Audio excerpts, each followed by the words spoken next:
My son didn't know I spoke Italian. When I heard what he and his wife said about me that night, my heart shattered into 1,000 pieces. The next day, when my son told the house seller to put only his and his wife's names on the deed, using my money, I realized they saw me as nothing more than a foolish old man with deep pockets. I stayed silent, pretending I understood nothing, but inside I was planning something they would never see coming. This story changed my life forever, and I hope it helps someone else avoid my mistakes. Please comment below with your city and country. I want to see how far this message travels. My name is Eugene Parker. I'm 72 years old, and I thought I knew my family.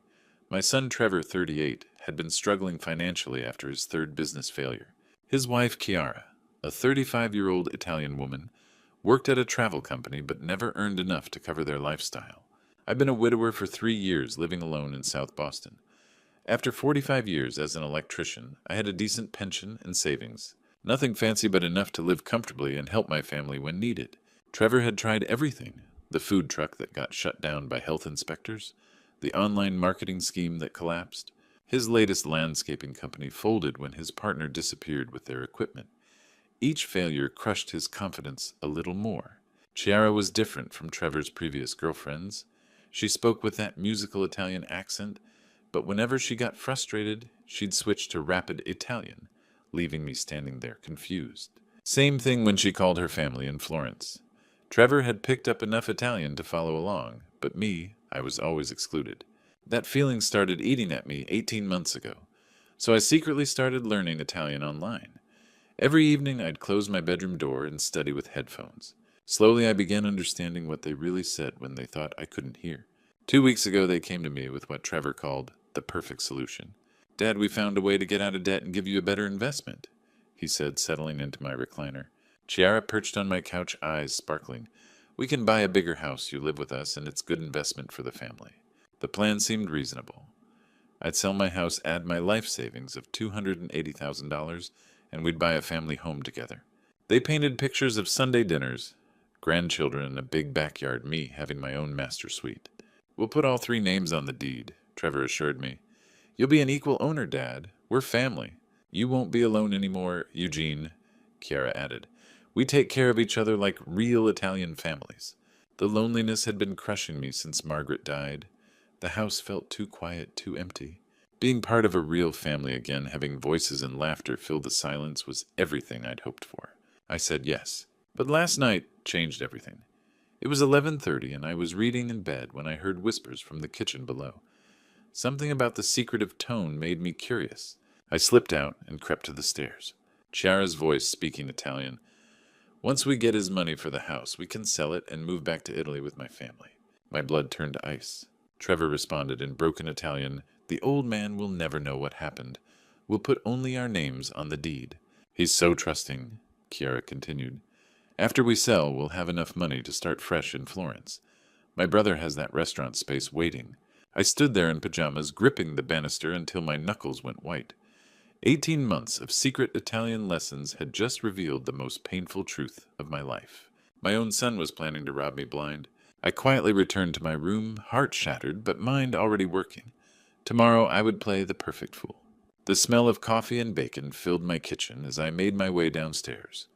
Trevor and Chiara were seated at my breakfast table, their faces lit with smile that seemed too bright, too rehearsed. "Morning, Dad," Trevor called out, jumping up to pour me coffee. "Hope you slept well. Big day ahead?"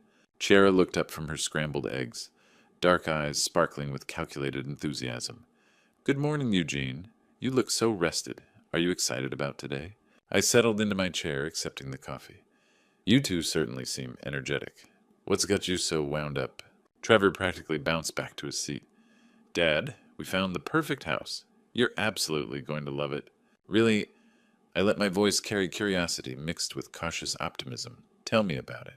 Chiara leaned forward, her accent thickening with excitement. "Is beautiful colonial house, Eugene. 4 bedrooms, 3 bathrooms, big kitchen for cooking together, and the garden. You will love the garden for your tomatoes." I had to admire her performance. The way she stumbled over English, the genuine seeming concern for my interests. If I hadn't heard last night's conversation, I might have believed she actually cared. "The neighborhood is fantastic," Trevor added, spreading jam on toast with theatrical enthusiasm.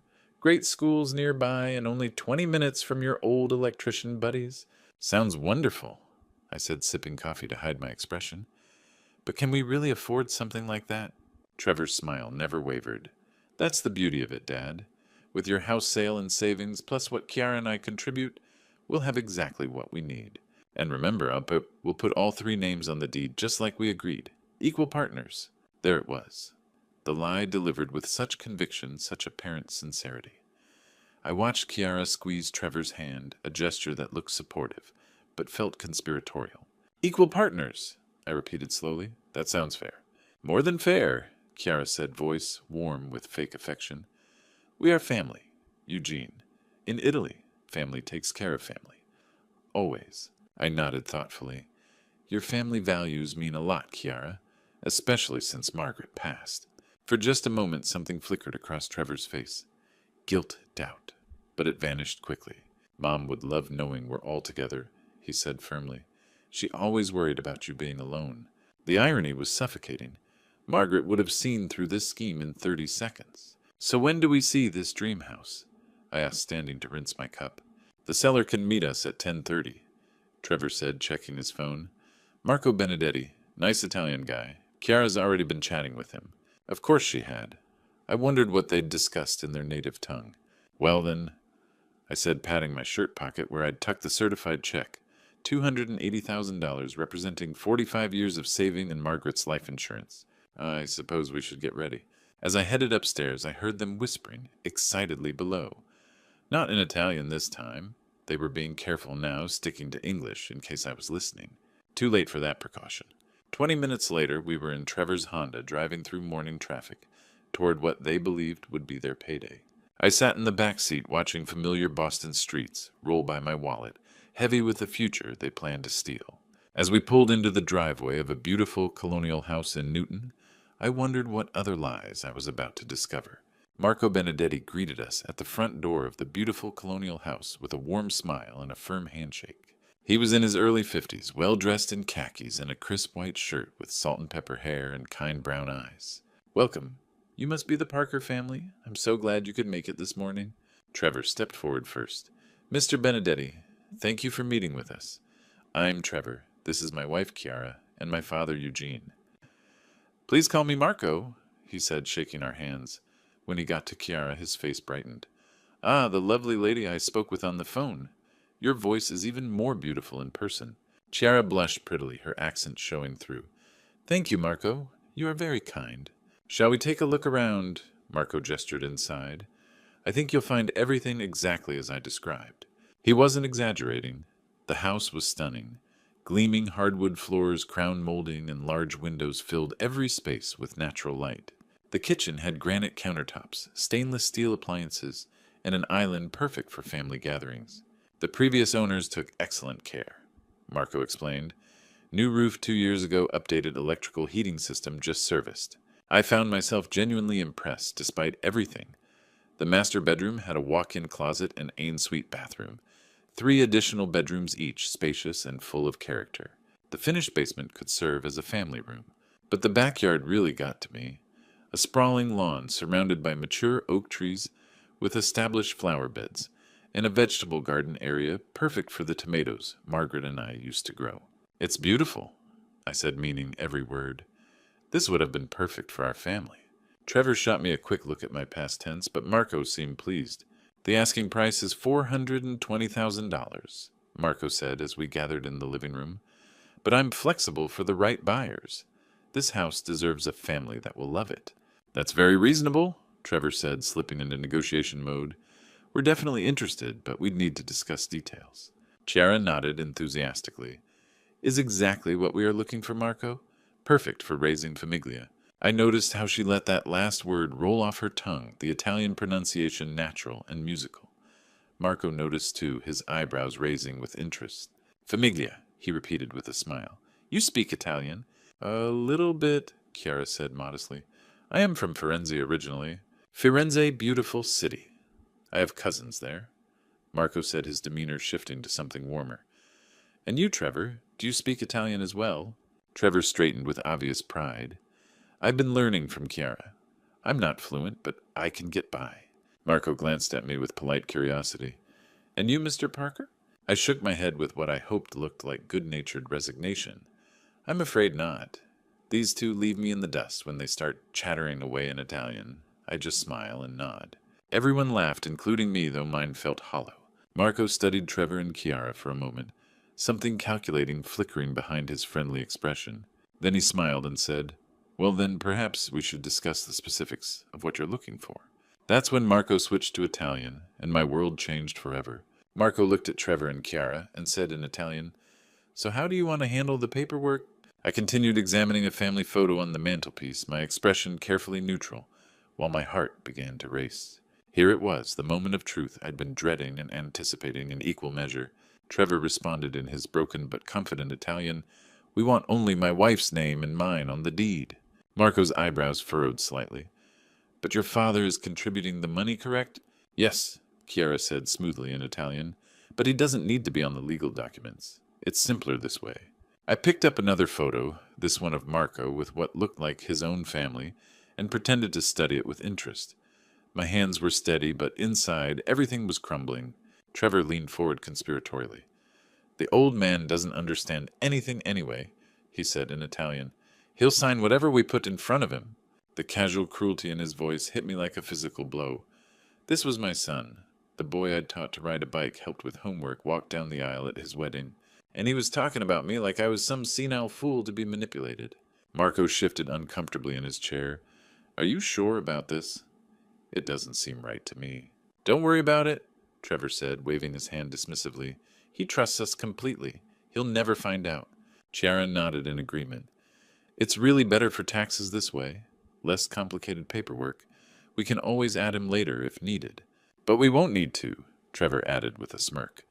"This way we have full control over the property decisions." I set down the photo carefully, my vision blurring for just a moment. The way they talked about control, like I was just an inconvenience to be managed, rather than the father who'd sacrificed everything for them. Marco looked increasingly troubled. "I have to say, this makes me very uncomfortable. The man seems like a good father." "He is," Trevor said carefully, "but he's getting older and sometimes gets confused about financial matters. We're just looking out for his best interests." The lies came so easily to him. I wondered how long they'd been practicing these justifications for stealing my life savings. "Look," Trevor said, his voice taking on a harder edge, "do you want to make this sale or not? We have the money, we love the house, and we're ready to move forward. The details of our family arrangement are our business." Marco was quiet for a long moment, clearly wrestling with his conscience. Finally he sighed. "It's your family. I suppose you know what's best." "Exactly," Trevor said, his smile returning. "We know what's best for everyone involved." I moved to examine a bookshelf, running my finger along the spine of an Italian cookbook, while my son and daughter-in-law continued to discuss the logistics of their betrayal. They talked about timeline, about how quickly they could get me to sign documents, about which bank would process the paperwork fastest. Every word was a knife twist, but I kept my face blank, my posture relaxed. Just a confused old man admiring someone else's belongings, while the adults handled the important business. "So we're agreed then," Chiara said finally. "Only our names on all the documents." "If that's what you want," Marco said reluctantly. "Perfect," Trevor said. "This is going to work out beautifully." I sat there in silence, my heart breaking with every casual word of their conspiracy, but my mind was already forming a plan. The leather seats of Trevor's Honda felt cold against my back as we pulled away from Marco's house. Through the windshield, I watched the beautiful colonial shrink in the distance, the home that should have been our fresh start, now forever tainted. Trevor drummed his fingers on the steering wheel, practically vibrating with excitement. Chiara scrolled through her phone with a satisfied smile. They exchanged glances that said everything had gone according to plan. "Dad, what did you think of the house?" Trevor asked, catching my eye in the rearview mirror. "You were so quiet back there." I cleared my throat, forcing normalcy into my voice. "Just taking it all in, son. It's a big decision." The words came out steady, but inside every syllable felt like swallowing glass. "But you loved it right." Chiara turned to face me, eyes bright with anticipation. "The garden especially. I could see you imagining your tomatoes there." "Yes," I said simply. "It would have been perfect." Trevor frowned at my past tense. Would have been Dad were buying this house. It's happening. Of course, I corrected quickly. It will be perfect. I'm just overwhelmed. At my age, change doesn't come easy. That's exactly why this is so great, Trevor said enthusiastically. You won't have to worry about maintenance, property taxes, any of that stuff. Chiara and I will handle all the adult responsibilities. Adult responsibilities? As if 45 years of mortgages and repairs hadn't been adult enough. Your father seems happy with it, Chiara said to Trevor in English satisfaction clear in her undertone. I stared out the window at familiar Boston neighborhoods, thinking about all the years I'd driven these streets, to work sites, to Trevor's Little League games. When had my son become someone who could speak about me with such contempt?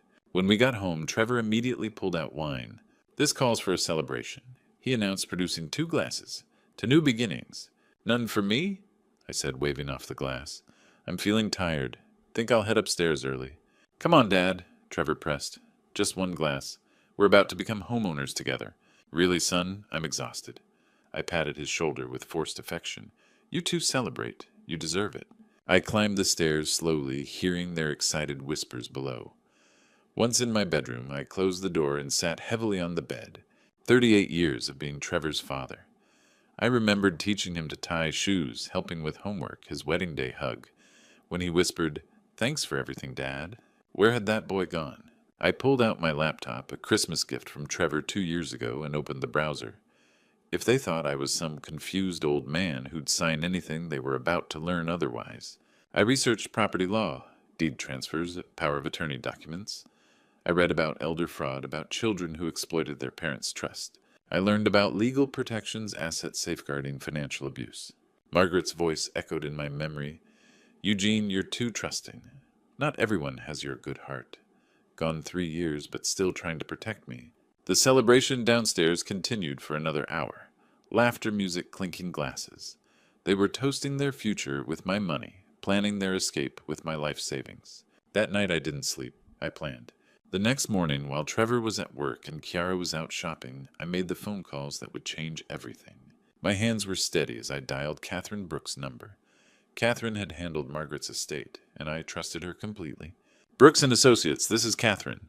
Catherine, it's Eugene Parker. I need to make urgent changes to my will and estate planning. There was a pause. Is everything all right? You sound stressed? I've discovered some things about my family. I need to protect my assets. Can you see me today? Of course. 2 o'clock. Bring any documents regarding recent financial discussions. After hanging up, I drove to First National, my bank for 30 years. The teller, Bethany, recognized me immediately. Good morning, Mr. Parker. How can we help you? I need to cancel this certified check and move funds around. I said, sliding the $280,000 check across the counter. Void this and transfer the full amount to a new account. Only my name. Bethany's eyes widened. Of course, sir. This might take a few minutes. While the paperwork processed, I made the call that would either be brilliant or insane. I dialed Marco's number. Hello, Marco Benedetti speaking. I spoke in Italian. This is Eugene Parker. I understand everything you discussed yesterday. Silence stretched so long I thought the call had dropped. Mr. Parker, Marco finally said in Italian, shocked. You speak Italian? Fluently, I replied, and I heard every word my son said about me. Madonna mia, Marco whispered. I was so uncomfortable with that conversation. I almost called you last night. I'm glad you didn't. I needed time to think. But now I need your help. Anything, Marco said immediately. What they planned was terrible. How can I help? I want to buy your house myself, not with them. Just me. Can you hold off on paperwork with Trevor and Chiara? Of course, but can you afford it alone? I have the full amount in cash, but I need you to call Trevor this afternoon. Tell him there's a title complication that needs resolving. Stall them for a week. Marco chuckled with relief. It would be my pleasure, Mr. Parker. Those 2 don't deserve this house, and they certainly don't deserve a father like you. One more thing, I said. Tomorrow evening I'm confronting them. I want you there as a witness. 7 o'clock at my house on Ashford Street. Absolutely. And when you see how shocked they are that you speak Italian, I'll try not to smile too much. He laughed. I make no promises, my friend. By 4 o'clock I had met with Catherine and restructured my entire estate. Trevor was no longer my primary beneficiary. That honor went to the local veterans charity. I had established a trust for my care with Catherine as trustee instead of Trevor. The certified check was voided and money transferred to my private account. Marco had called Trevor with news of title complications delaying the sale. As I sat in my kitchen that evening, listening to Trevor pace upstairs, complaining loudly on the phone about the delay, I felt something I hadn't experienced in months control. By evening, everything was in place for tomorrow's confrontation. When Trevor and Kiara came home that evening, I was waiting in the living room with documents spread across the coffee table. Bank statements, legal papers, and my new will were arranged like evidence in a courtroom. Trevor stopped short when he saw me. "Dad, what's all this paperwork?" "Sit down, both of you," I said calmly. "We need to talk." Chiara looked at Trevor with concern, her eyes darting between the documents and my face. She could sense something was wrong. "Is everything okay?" Trevor asked, settling onto the couch tensely. "You look serious." "I have something to tell you both." I began in English, then, without warning, switched to Italian. "I understand everything you said to Marco yesterday." The change was instantaneous. Trevor's face went completely white. Chiara's hand flew to her mouth, eyes wide with shock and terror. Trevor started in English, but I cut him off. "No," I said firmly in Italian. "We're having this conversation in the language you thought I couldn't understand. You thought I was just a foolish old man with deep pockets, didn't you?" Chiara began to cry, shaking her head frantically. "Eugene, please, you don't understand." "I understand perfectly," I said, my voice growing harder. "I understand that you planned to steal my money and abandon me. I understand that you discussed putting me in a nursing home like some inconvenient furniture. I understand that my own son called me the old man who doesn't understand anything anyway." Trevor tried to stand, hands shaking. "Dad, listen. It wasn't like that." "Sit down," I commanded in Italian, and something in my tone made him collapse back. "You were trying to rob me. Let's call it what it is. We needed the money," Chiara sobbed. "My family in Italy has debts, and Trevor's business, so you decided to steal from the man who raised your husband, who worked double shifts for 45 years to save that money." My voice was ice cold. "Whose wife's life insurance you were planning to take?" Trevor finally croaked. "How long have you known Italian?" 18 months, I said. 18 months of listening to you exclude me from conversations. 18 months of being treated like I was too stupid to matter. I picked up the bank statement. The money is gone. All of it. Transferred to an account with only my name. Trevor's eyes went wide. "You can't do that?" We had an agreement. "We had an agreement that you broke the moment you decided to lie to me," I said. "I've also changed my will. You're no longer my beneficiary." "Dad, please," Trevor begged, switching to English. "We can work this out. We're family." I stood up slowly, feeling every one of my 72 years, but also stronger than I had in months. "Family doesn't betray family," I said quietly. "Family doesn't steal from each other. Family doesn't abandon their elderly father after taking everything he's worked for." Chiara was sobbing openly. Trevor looked sick. "I want you both out of my house," I continued. "Tonight, pack your things and go." "Dad, where will we go?" Trevor asked, voice breaking. "I don't care," I said, meaning it. "You should have thought about that before you planned to steal from me." I looked at my son, this stranger wearing my son's face, and felt something inside me finally break free from years of disappointment. "You are no longer my son." 3 weeks later, the for sale sign went up in front of my house while Trevor called me every day begging for forgiveness.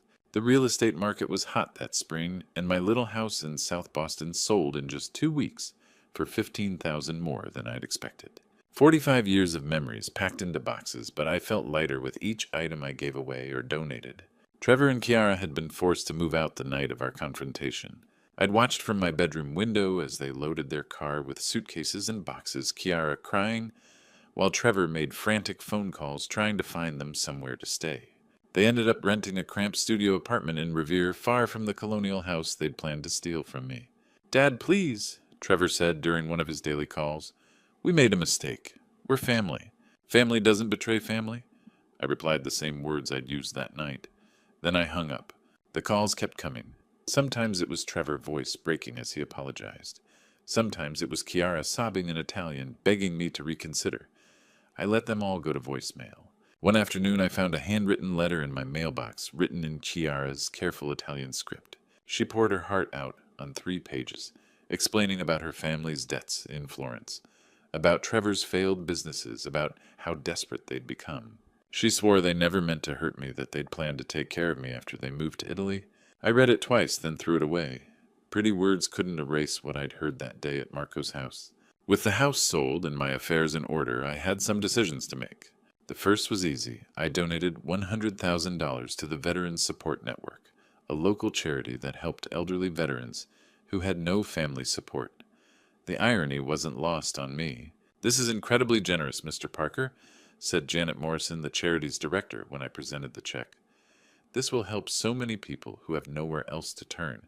"That's exactly why I'm giving it," I told her. Next, I found myself a cozy one-bedroom apartment in a quiet complex in Arlington. It had a small balcony where I could grow tomatoes in pots, a modern kitchen, and neighbors who minded their own business.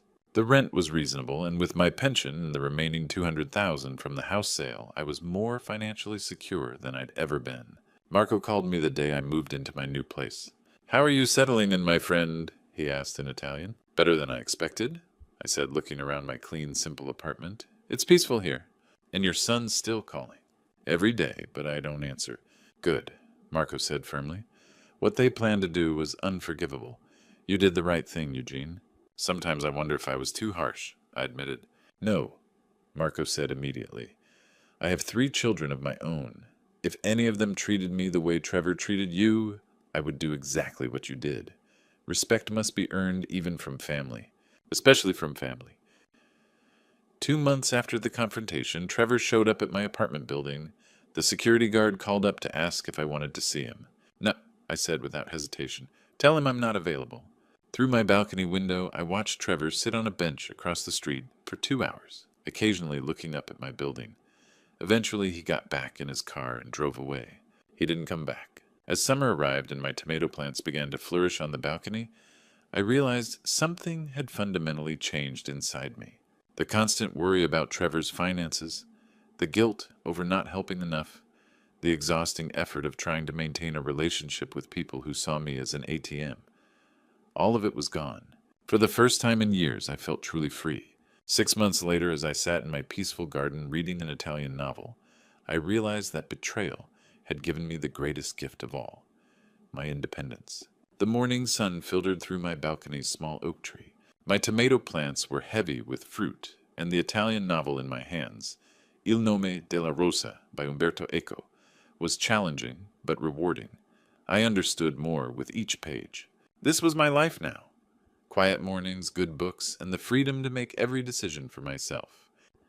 3 months ago, I'd joined an advanced Italian conversation class at the Arlington Community Center. What started as language improvement had become something more valuable, a social circle of people who appreciated learning and growth. But it was Maria Santangelo who really caught my attention. A 65-year-old widow with silver hair and kind brown eyes, she'd moved to Boston after her husband passed. Like me, she was starting over, learning Italian to connect with her heritage. My grandparents spoke only Italian when I was little, she told me over coffee after class. I always regretted not learning it properly. Now I have time. We began meeting regularly. Coffee, dinner, long walks through the public garden. Maria had a gentle laugh and a way of listening that made me feel truly heard for the first time in years. "You seem different from when we first met," she observed one evening from my balcony. "More settled in yourself." I found myself telling her the whole story. About Trevor Chiara, the betrayal and confrontation. "That must have been devastating," she said, taking my hand. "But look at you now. You saved yourself." Trevor still called occasionally, though, less frequently. The last time he sounded different, humbler, maybe genuinely sorry. "Dad, I know I don't deserve forgiveness," he'd said, "but losing you has been the biggest regret of my life." For the first time, I didn't hang up immediately. "Trevor, I hope you've learned something from this." "I have," he said quietly. "I just hope it's not too late." "Ah, that's up to you." I told him, then ended the call. I wasn't ready to forgive, maybe never would be. But I was no longer angry. Anger requires energy I preferred to spend on better things. Maria and I had started planning a trip to Italy for next spring. She wanted to visit her family's village in Tuscany, and I wanted to see Florence, the city Chiara had dreamed of returning to with my stolen money. The irony made me smile. "You know what I've learned," I told Maria, as we looked through travel brochures. "Sometimes losing the people you love is the only way to find yourself again." She nodded thoughtfully. "Trust is earned, not given. And sometimes the people who hurt us most are the ones who teach us to value ourselves. That's the truth I want to share with anyone listening to this story.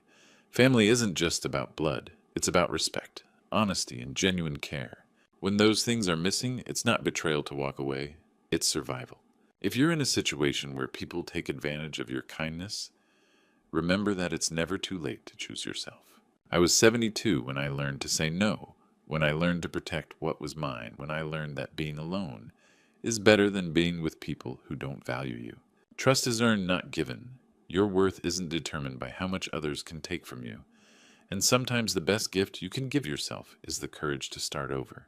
It's never too late to begin again. Looking back at my journey, I realized my biggest mistake was trusting blindly instead of observing carefully.